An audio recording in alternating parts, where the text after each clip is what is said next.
ഇന്നലകളിൽ നമ്മൾ നട്ട് വളർത്തിയ നമ്മുടെ പൂവ് അല്ലേ, മനോഹരമായ രീതി ഇത് കേരളമാകെ ചർച്ച ചെയ്യപ്പെടുകയാണ്. അപ്പോൾ ആ പൂവരിയുടെ വിളവെടുപ്പ് നമ്മുടെ മുനിസിപ്പൽ ചെയർമാൻ നട്ടയാൾ തന്നെ അതിൻ്റെ വിളവെടുപ്പ് നടത്തുകയാണ്.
ഓണം ഒന്ന് കളർഫുൾ ആക്കാൻ വേണ്ടിയിട്ട് നമ്മുടെ സ്കൂള്, നമ്മുടെ ഹെഡ് മാസ്റ്റർ, അതുപോലെ തന്നെ നമ്മുടെ സ്റ്റാഫ് സെക്രട്ടറി അടക്കം PT അധ്യാപകരും രക്ഷകർത്താക്കളും എല്ലാം കൂടി ചേർന്ന് നമുക്കൊരു പൂക്കൃഷി നടത്തിയാൽ എന്ത് എന്ന് ആലോചിച്ചു. അത് ഒരു 70-75 ദിവസങ്ങൾക്ക് മുമ്പ് നമ്മൾ അത് നട്ടു നനച്ചു നല്ലതുപോലെ, കുഞ്ഞുങ്ങളും അതുപോലെ തന്നെ അധ്യാപകരും എല്ലാം തന്നെ നല്ലതുപോലെ പരിപാലിച്ചു. ആ പരിപാലിച്ചതിൻ്റെ ഒരു വിളവെടുപ്പാണ് ഇന്ന് നടക്കുന്നത്.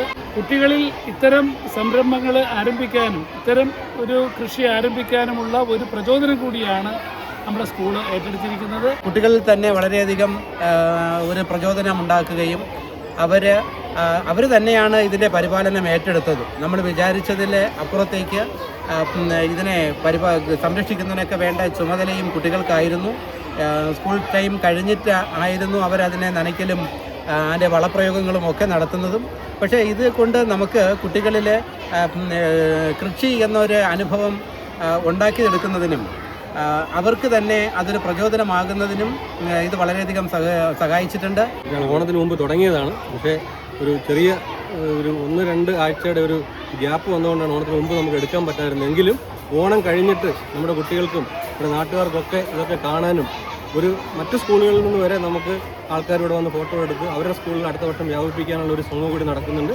അപ്പോൾ ഇതിന് സഹകരിച്ച എല്ലാവർക്കും, അത് അധ്യാപകർക്കും രക്ഷിതാക്കൾക്കും ഇവിടുത്തെ നോൺ ടീച്ചിങ് സ്റ്റാഫിനും എല്ലാവർക്കുമുള്ള നന്ദി കൂടി ഈ ഒരു അവസരത്തിൽ അറിയിക്കുന്നു.